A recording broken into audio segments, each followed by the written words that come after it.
started doing, I started with a 120-kilometer ride, and then on a single speeder on a mountain bike, and then I slowly got on getting interested in the distances. When you do 100, you want to do 200, and so on. So I kept pushing my limits, in that way, and I was exploring more about myself when I'm doing this. So during this journey, I found out that RAAM is the pinnacle of ultra cycling between 2009 to 2012, and it is considered to be one of the toughest ultra cycling race. So that is what I learned. I came to know between 2009 to 2012 when I was posted to Bangalore, and because of the healthy cycling community in Bangalore. So the community has an impact. That is the take-home point, So the community has an impact on people, on passionate cyclists. So that is one point.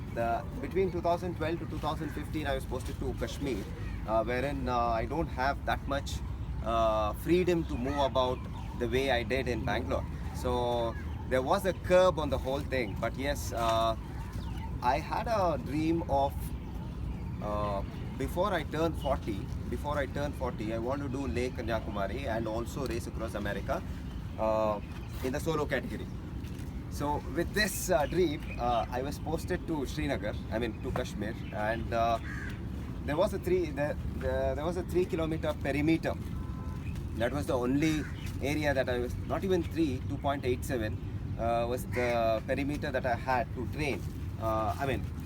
My dream was to first do Lake Kanyakumari. So I trained in that loop itself, 50 loops, 60 loops. Yeah, it did look funny for people around me. Why are you doing this, man? So it is very difficult to explain to people about your passion, So don't. I was not getting affected by such comments and all that, because 95% of the people find it weird what you're doing. So, but yeah, you listen to your dream, you listen to your heart, and keep doing what you like to do. So that is what I did, and yeah, it was difficult to self-fund myself for 2000, because I did try through friends and through friends and other sponsors, but it didn't work out the way I want. The way people expect it to be, like sponsor and all that. So I understood that this is not going to work the conventional way. Let me do my bit. So I started to save for my Lake Kanyakumari. I started to optimize whatever resources that I had, and fortunately I could do. I did it on 2nd September. Started from Leh and finished at Kanyakumari on 16th September. So that incidentally became a Limca record, and thereon I set my target on race across America. So race across America, you have to qualify those qualification races. One such qualification races was held at Pune, that is Pune to Goa, the Deccan Cliffhanger. So I did qualify in both the twice, once in 2014 and again in 2015, and then I registered for 2016 race across America. At that moment, I really didn't know how much I can pool in resources, and I was blindly hopeful of somebody would help. But yeah, again, I had to believe more in myself and pool in resources as to my savings and friends and family. You depend again on friends and family, but yeah. So when I talk about 2016 race, when I talk about the race which I attempted, when I retrospect, I didn't have a strong strategy. I didn't have a sharp focus. No doubt, you're falling short of funds and all that. That is another thing. But yes, I didn't have a very strong desire when I was doing 2016. I accepted with grace that I was not very desirous of being at the finish line. My focus was all on how to make it to the start line. 2016. how to make it to the start line. So there is a difference. Yeah. So when I did 2,460 miles, 440 miles, 2,450 miles, and then I said, I mean, I did it in 10 days, 21 hours, and then I did not finish. I mean, it was an unsuccessful attempt. And when I quit the race, it was a feeling of, I mean, you are disappointed, you are dejected, you know. So you really don't feel nice about everything. But yes, that was the time that my family stood with me. That is, my wife stood with me. She said, let's go to the finish line and see how success looks, how finishers relish their success. So I was not very happy with that idea, but she insisted, let's do that. I mean, let's see how it looks. So I did go to that finish line with her, and she the race director, he said, so how did I mean, I hope you got the taste of RAAM. You know, that pinched me I mean, it hurt me badly at that moment when I was so dejected, and this guy telling me that I hope you got the taste of RAAM. So I was still sinking into that thing.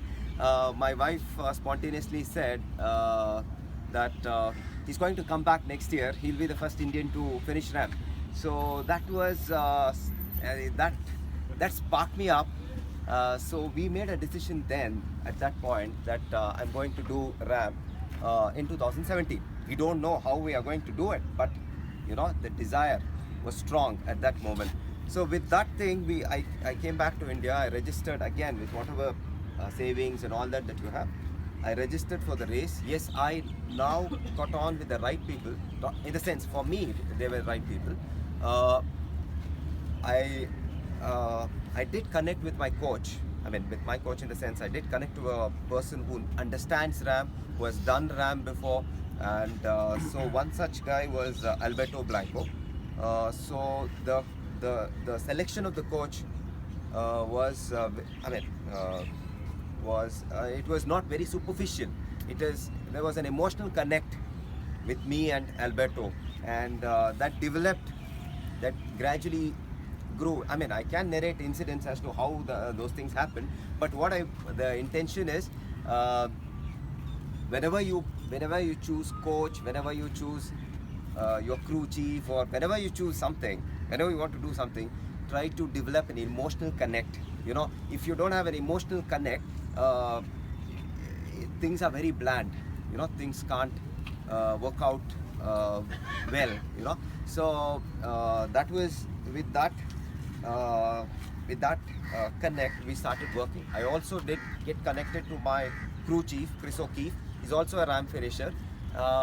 Again, you know, it's not like picking up people. It's not picking up people. It is developing connection. There might be, if it doesn't work, don't venture. You know, so emotional connects does work. It did work for me, and from there onwards, it was relentless effort, training. My focus was getting sharper on the finish line now. I was so focused on my finish line that all my passwords, all my bank account, I mean, all the passwords, emails, bank accounts and all that, they were like, I will do it 2017, 100%, you know, something of that sort. So the thing is, what I'm telling is, I was visualizing the finish line this time, that is in 2000, for my preps for 2017.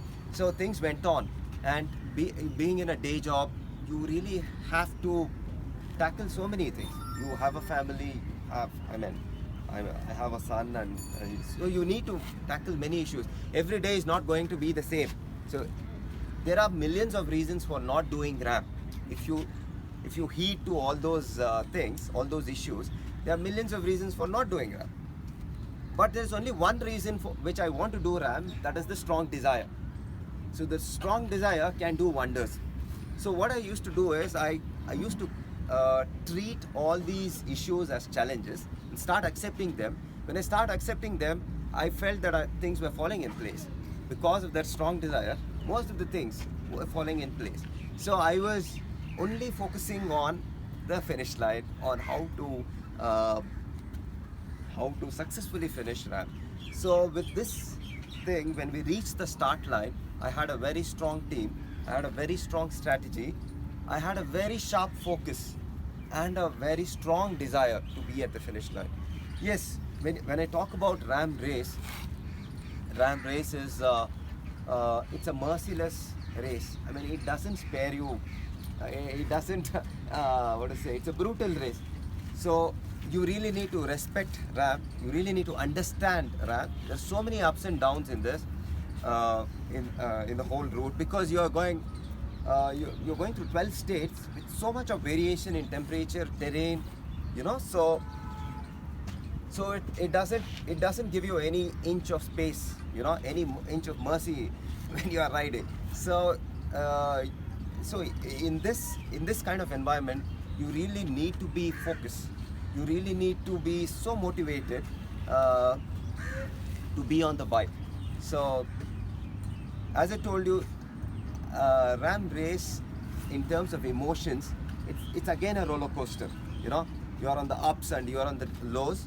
So what I did was, during the ups, when my mood is in the high, I used to be very aggressive. I used to be very aggressive on the bike. During the lows, yes, you understand that it is a temporary phase. It will fade off in few hours or minutes, you know. So, and you have your crew to help you, to motivate you, you know. So but yeah, the rider has to have that minds open to respond to that motivation. So that is how we dealt with the race. To get into specifics, I was till time station 5. See, the whole race is divided into 54 time stations. 54 time stations, like 50 miles, 100 miles, 80 miles. So they track the rider with the GPS tracker in the jersey, and there are race officials flying between the time stations. So yeah, the first 5 time stations, I was in the top 10. There were 44 participants from 15 different countries. So in the first 5 time stations, that is 300 miles, I was in the top 10. So between time station 5 to time station 9, I did succumb to dehydration, because you are still in the state Arizona, which is a desert. So I did succumb to dehydration between time station 5 to time station 9, and at time station 9 I was actually broken.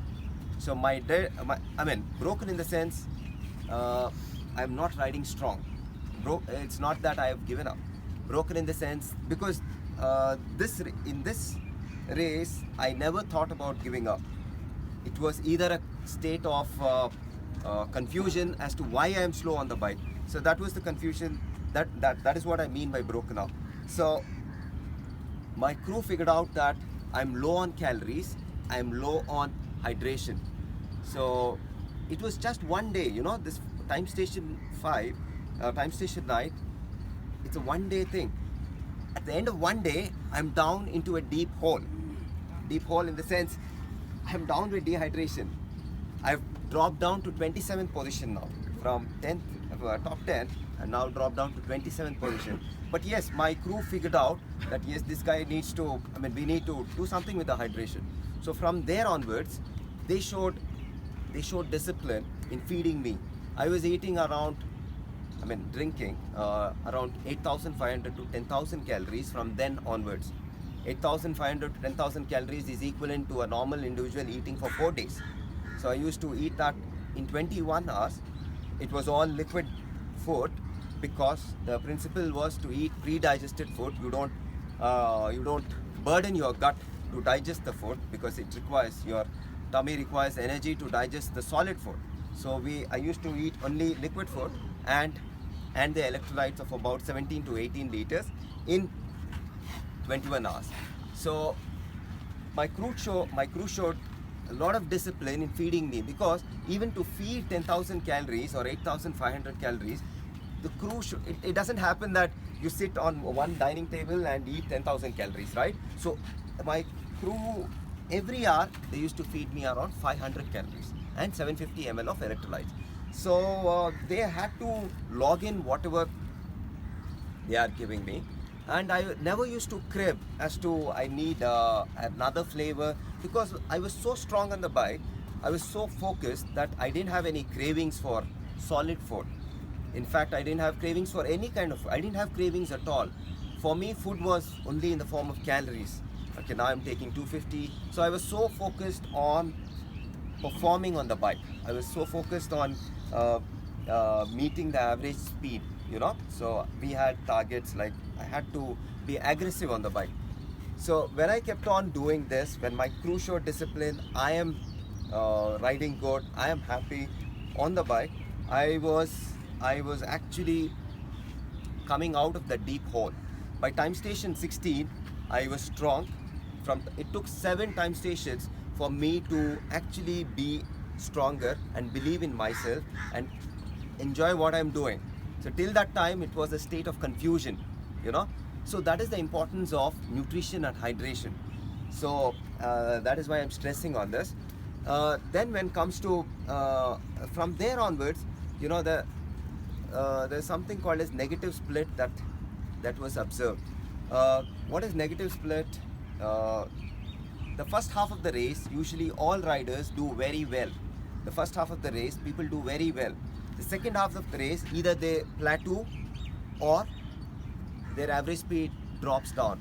But in my case, the average speed started picking up in the later half of the race, and that attracted many ultra cyclists across the globe.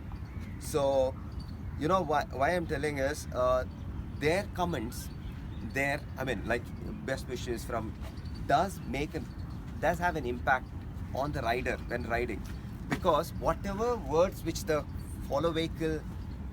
words which come out from the follow vehicle will determine your success.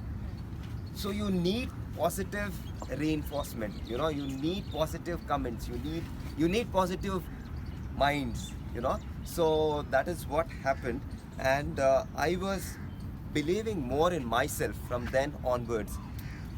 When I started believing in myself, I started to surprise myself by riding so strong. I used to set targets in the form of, like I told you, there are time stations.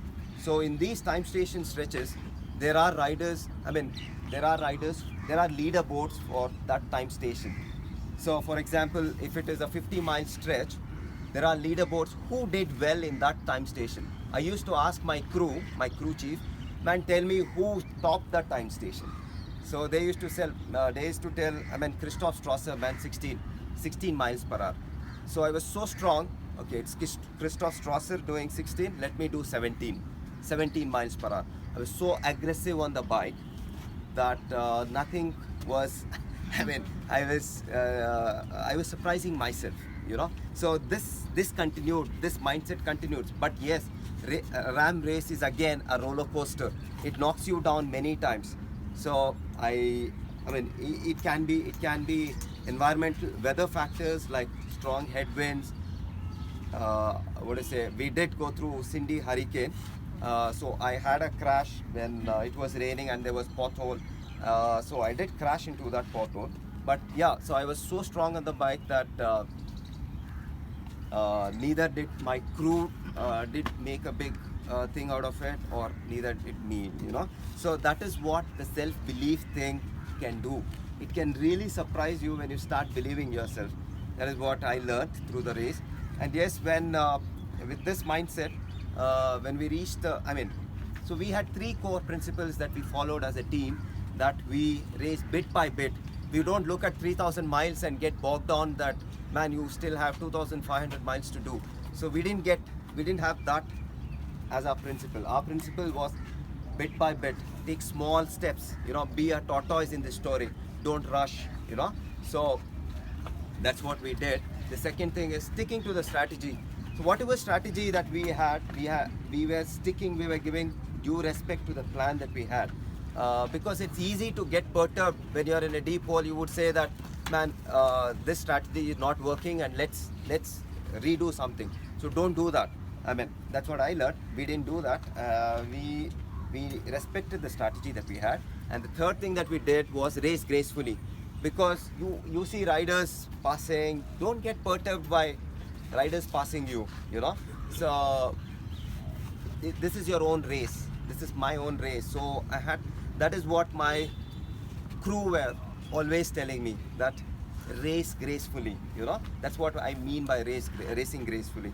So with this, when we reached the finish line, I had moved up my from 27th position, I moved up to 7th position. At the finish line, it was a sense of accomplishment. It was a feeling that I was very satisfied, relieved, to that extent that I felt even if I die today, on that day, I wouldn't care. I'm happy to die. So that was the feeling that I had. Yes, it's a teamwork. You really, because crew is like a mother to an infant, and all these felicitations and all that, I feel empty, because they need that. They are supposed to be in such felicitations and all that. So crew does a lot of things for you. They played a major role in my success. So things that I learned, in brief, are believing in yourself. Self-belief can create magic, can surprise you. That is one thing that I learned. The second thing is the role of your family. It can be husband, mother, father, sister, brother, anybody, is very vital in achieving your dreams, because family does so many things which we underappreciate or we don't realize it, So I learned that respect towards my wife, my kid, who sacrificed for almost so many years. So that is the thing. So if you ask me what did you do apart from cycling, so I really find it so difficult to tell what else did I do apart from cycling. Even though I got married, I had a son, I did my post-graduation and all that, but I don't know what I did. So things happen very gradually. Don't rush. That is one thing that I learned. For anything to happen, give time. You need to gradually grow. Things doesn't happen just in a flash. So that is what I learned. So this is about my story. I know people get but anyways, thanks for patient hearing.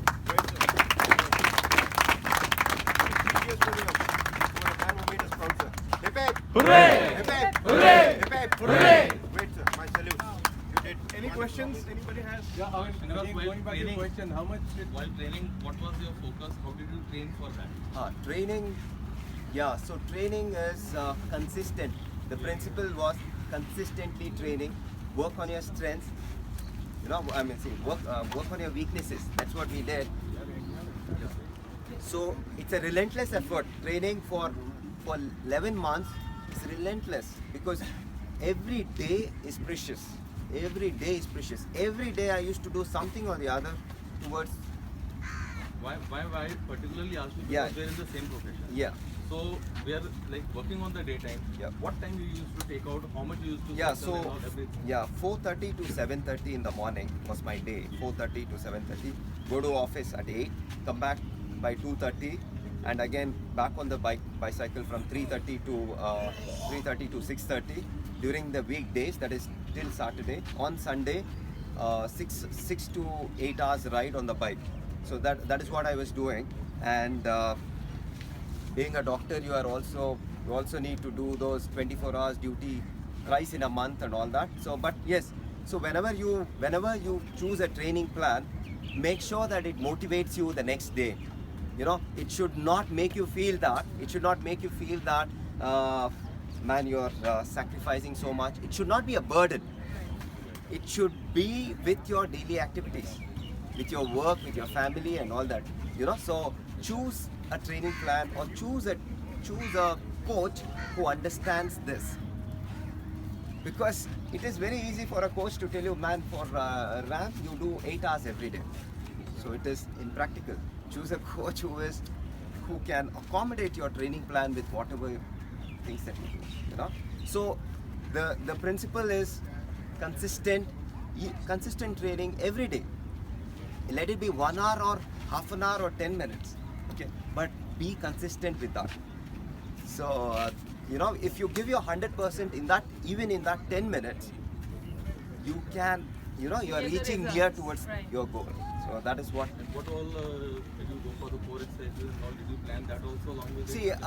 keep it very simple. As far as ultra cycling was concerned, for me, I only focused on my average speed. I only focused on my speed and distance. You really don't need to have any gadgets. You really need not have hi-fi things. You really need to have fundamental things. Like for me, in ultra cycling, I only need average speed, distance, and the current speed. That is all that I was looking at. So you really don't need hi-fi stuff. Yes, sir. I lost track of. I really didn't go to gym. My house was my gym. Yeah, I used to core strengthening exercises at the home, and spend more time on the bike. Then what else did I do? Yeah, you listen to your body very well. Be listening to your body in the sense. See, even for you might say yoga and all that, but yoga, meditation, all that. But don't make it a burden for yourself. Listen to your body. What I mean is, don't forcefully do yoga. So you know when to do yoga. You know when you're tightened up. So you can do that. When you really need to feel for it and then go for it. Yeah. How much does it cost? Yeah. So the event to budget it. It has to be a question coming Yeah, from Delhi. no. Okay, this is a very important thing that I want to share it with you. When it comes to cost, it is very individualistic. It depends on the individual how he can optimize whatever resources he has. So whatever figure that I say might be less, might be big for you. But don't get carried away by the huge figures that are there. It is doable. Again, the cost depends on how you manage your, how you budget yourself. So for me, the event per se, because I have lost track of budgeting my training period, it's so difficult for me to budget my training period. But yes, during the race per se, it was around 15 lakh. 15 lakh rupees. Yeah, that is event per se. That is 2017 event per se is 15 lakh rupees, 1.5. Yeah. Going I back, still have debts to clear. Yeah. going back for RAM next year? The things that I want to do is I need to find a sustainable support for my future races, because since 2013 to 2017, when burning my own resources, it takes time for me to recover from them, and recovery again takes a lot of time, so focusing on a race would be difficult unless I find a sustainable support. What is your next target then? Yeah, so my next target is find a sustainable support for my future races. So that's my target. Yeah. Now that you've done RAM, what after RAM? That's what I'm telling. Bigger event? There are so many events across the globe, so for me, I need to find support for such events. Okay, think anybody I'm- wants to get this jerseys signed? So from all of us, yeah, I think it's a great achievement, What are thanks? right? What are thanks from you? From all of us, Okay, thanks. it's a great achievement. We all cycle. We've been cycling for what? I think some of us have been cycling since childhood, but most of us picked it up in the last few years. With Piछli breves and some trips out of Delhi here and there. I don't know if any one of us will reach America and do RAM, but I think looking at him, it's given us all a possibility that yes, it's doable, right? It's how you dream for it. It's how you want to strategize and plan for the whole thing. And Deepender, thanks for bringing us all here today morning. Right, we come to India Gate twice a week at least, but this is a special drive to India Gate, and we wish you all the best. We wish you a lot of RAMs and lots of other events, right? And if some way, if you ever look at crowdfunding for your events or something, I think all of us will support you in some way. The Delhi cycling community will support you in some way, and we will make you realize your bigger dreams. So Okay. Thanks everyone. You